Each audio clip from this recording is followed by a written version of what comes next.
Objective का answer लिख लेना है, और अगर आपके पास समय है तो आप क्या कर सकते हैं, सारे प्रश्न को याद भी कर सकते हैं।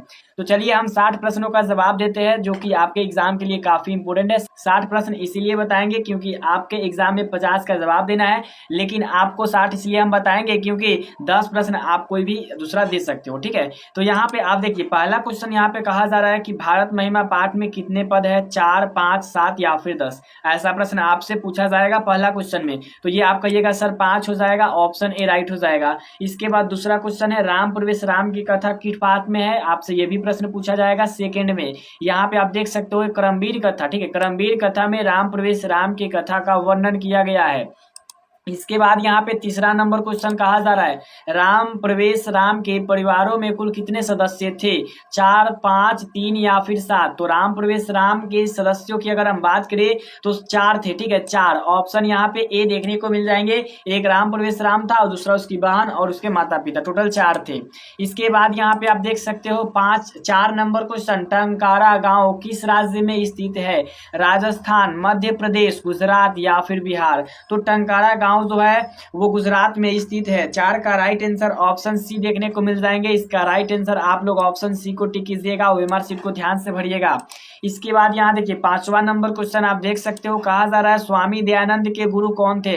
तो स्वामी दयानंद के जो गुरु थे बिरजानंद थे, ऑप्शन यहाँ पे ए देखने को मिल जाएंगे। 5 का ए ऑप्शन मारिएगा।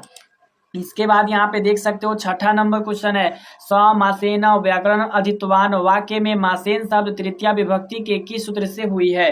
तो 6 का राइट आंसर आपको बता दे ऑप्शन सी हो जाएगा। ऑप्शन सी आपको मार के आना है वहां पे, ऑप्शन सी। 7 नंबर क्वेश्चन है किस कारक में चतुर्थी विभक्ति होती है, बताइए किस कारक में चतुर्थी विभक्ति होती है। तो आप कहिएगा सर संप्रदान कारक में चतुर्थी विभक्ति होती है, ऑप्शन बी देखने को मिल जाएंगे। चलिए यहाँ पे नेक्स्ट क्वेश्चन देखिएगा। देखिए आपको अगर संस्कृत का क्वेश्चन टच करना हो तो टच कर सकते हो, ना तो हम 60 प्रश्न बताएंगे जिसमें से आपको क्या कर देना है, 50 का जवाब देना है, ठीक है। तो उसमें से आप चाहिए तो चैप्टर में से भी जवाब दे सकते हो, या फिर आप चाहो तो इसमें से भी दे सकते हो। तो यहाँ पे देखिए तिष्ठतु किस धातु का रूप है। तो 8 का राइट आंसर आपका बी हो जाएगा, ऑप्शन बी अस्था का, ठीक है, अस्था का ऑप्शन बी हो जाएगा। 9 नंबर क्वेश्चन है तरुणी में कौन सा स्त्री प्रत्यय है। तो तरुणी में स्त्री प्रत्यय की अगर हम बात करें तो डीप हो जाएगा, ऑप्शन यहाँ पे सी देखने को मिल जाएंगे। इसके बाद वाला क्वेश्चन देखिएगा ध्यान से। 10 नंबर क्वेश्चन है लिख जोर घय से कौन सा पद बनेगा। तो लिख जोर घय से अगर हम बात करें तो ये पद बनेगा हमारा लेख, ठीक है, लेख, ऑप्शन यहाँ पे बी देखने को मिल जाएंगे, लेख। इसके बाद 11 नंबर क्वेश्चन है गांधी सेतु पुल किस नदी पर स्थित है। तो गांधी सेतु पुल गंगा नदी पर स्थित है और यह पटना में है। ये भी क्वेश्चन आप लोगों से पूछा जाएगा, 11 का डी मार दीजिएगा। इसके बाद यहाँ पे 12 नंबर क्वेश्चन है शिष्य का पहला सौर कर्म यानी केशों को काटना किस संस्कार में आता है। तो केशों को काटना की अगर हम बात करें तो उपनयन संस्कार में आता है, ऑप्शन ए राइट हो जाएगा।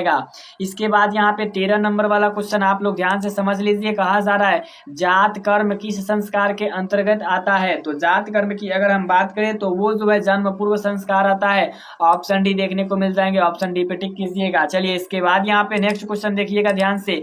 14 नंबर क्वेश्चन कहा जा रहा है कि सुलभ कौन है, अप्रिय पथ्यवादी, सतत प्रियवादी, अप्रिय पथ्यवादी। तो इसमें ऑप्शन आपको क्या देखना है, ऑप्शन बी देखना है, ऑप्शन बी राइट हो जाएगा, ऑप्शन बी। 14 का बी आप लोग मारिएगा। इसके बाद यहाँ पे देखिए 15 नंबर क्वेश्चन नीति श्लोका पाठ में कितने श्लोक होते हैं। अब देखिए नीति श्लोका जो पाठ है उसमें टोटल श्लोक की अगर हम बात करें तो हो जाएगा हमारा 8 श्लोक। 15 का राइट आंसर ऑप्शन डी हो जाएगा, 8 श्लोक, ठीक है, 15 का राइट आंसर ऑप्शन डी हो जाएगा। इसके बाद यहाँ पे 16 नंबर क्वेश्चन है शिक्षा कर्म डैश डैश परमागति रिक्त स्थान की पूर्ति यहाँ पे करना है। तो शिक्षा कर्म के बाद हमारा आ जाएगा जीवनस्य, ठीक है, जीवनस्य, ऑप्शन ए देखने को मिल जाएंगे। इसके बाद यहाँ पे देखिएगा 17 नंबर क्वेश्चन कहा जा रहा है स्वामी दयानंद के लिए कौन सा पर्व उद्बोधक सिद्ध हुआ था, दुर्गा पूजा, दीपावली, रामनवमी या फिर शिवरात्रि। तो शिवरात्रि जो है वो स्वामी दयानंद के लिए उद्बोधक सिद्ध बन गया था। इसका राइट आंसर ऑप्शन डी देखने को मिल जाएंगे। इसके बाद यहाँ पे 18 नंबर क्वेश्चन रमणीयानी तीर्थयानी डैश डैश संजनयंती, आपको बताना है 18 का राइट आंसर तो हो जाएगा 18 का राइट आंसर हमारा ऑप्शन बी हो जाएगा रतीम, ठीक है, रतीम हो जाएगा ऑप्शन बी। इसके बाद यहाँ पे आप देख सकते हो आपसे पूछा जाएगा 19 नंबर क्वेश्चन में कर्णभार रूपक कथा कहाँ से ली गई है। तो 19 का राइट आंसर आपको बता दे ऑप्शन सी हो जाएगा। यह महाभारत से लिया गया है, यहाँ पे आप देख सकते हो ऑप्शन सी। इसके बाद वाला क्वेश्चन देखिए 20 नंबर आपसे क्वेश्चन पूछा जाएगा अनंतरम के योग में कौन सी विभक्ति का प्रयोग होता है। तो अनंतरम के योग में पंचमी विभक्ति का प्रयोग होता है, ऑप्शन बी देखने को मिल जाएंगे। 20 का ऑप्शन बी हो जाएगा।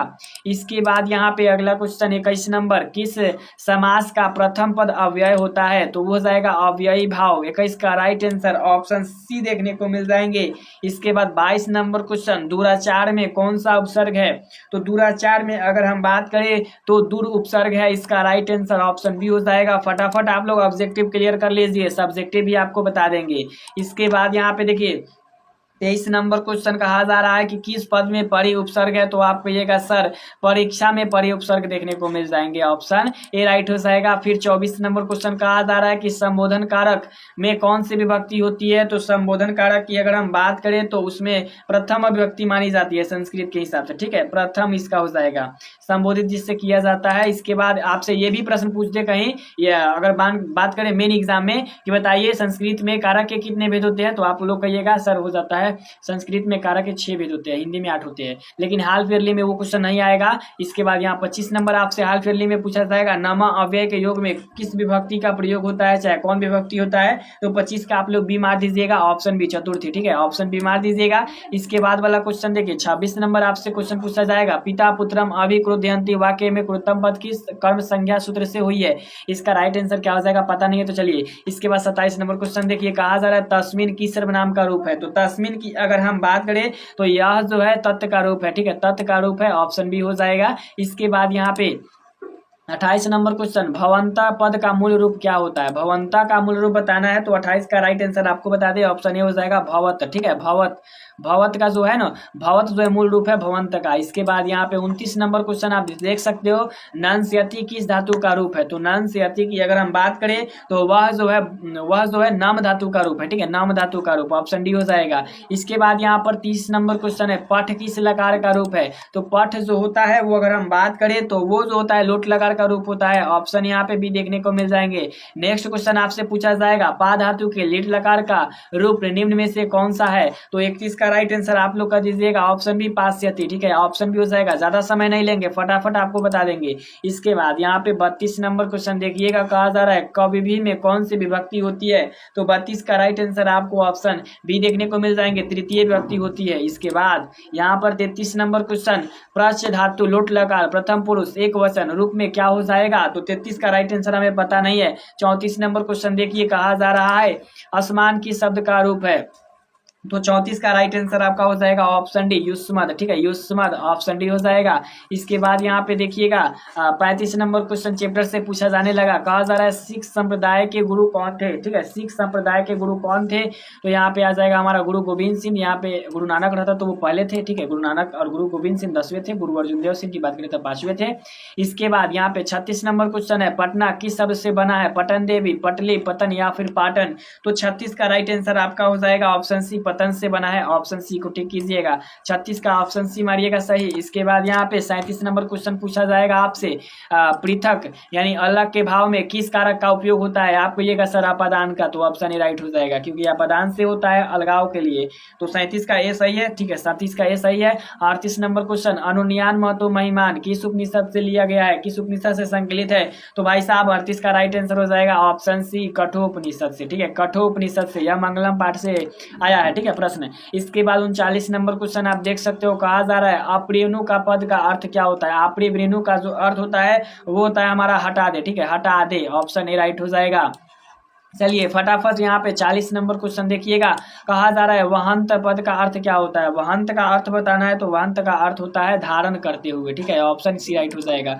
चलिए फटाफट अगला क्वेश्चन को देखिए यहाँ पर ध्यान से, ठीक है। अगला क्वेश्चन यहाँ पे कहा जा रहा है 41 नंबर सर्वत्र अव्यय में कौन सा प्रत्यय है, ठीक है, सर्वत्र अव्यय जो है ना इसमें कौन सा प्रत्यय है। तो 41 का राइट आंसर हो जाएगा त्रल, ठीक है, त्रल, ऑप्शन डी राइट हो जाएगा। इसके बाद यहाँ पे 42 नंबर क्वेश्चन किद किस पद में तल प्रत्यय है, ठीक है।